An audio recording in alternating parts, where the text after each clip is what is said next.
WCW was both the greatest thing that happened in wrestling and like a complete mess at the same time. Yep. They would have matches with stipulations and rules and then would not even follow those stipulations and rules. There were big, huge botches in WCW, like the 1997 Starrcade botch, where Hogan clearly won. And Bret Hart said, "No, that was a fast count. We're restarting the match." you know, Yeah. but it was very clearly a normal 1, 2, 3. Right. It made Sting look weak.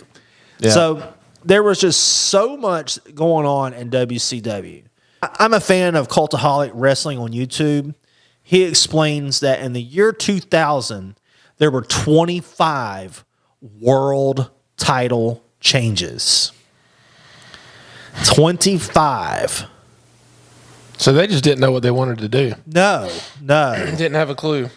Was this the David Arquette run, or was that before? David Arquette, God, what year was that? I'd have to look up when David Arquette won. It was a lot different than the WCW I described in the last episode that I grew up first starting to watch, where you had legitimate wrestlers and you had Dustin Rhodes and Steve Austin and Ricky Steamboat and Ric Flair and Sting and Big Van Vader and Ron Simmons and Harlem Heat.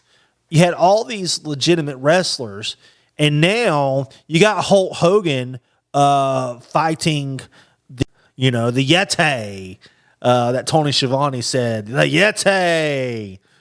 And it was just the most ridiculous thing. It just didn't look good. Right. It just didn't look good. Yeah. There was a point where WCW decided to reset everything. That all happened under Vince Russo. Yeah. But instead of saying like what year it was, let's think of this as the Vince Russo era.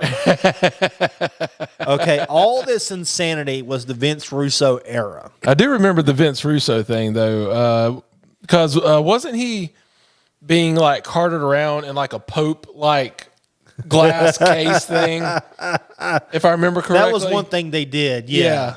Like I saw that shit and I'm like, this is why I don't watch this shit. Eric Bischoff didn't always make the best decisions, but he was nowhere near as bad as Vince Russo. Oh my God, it was so bad.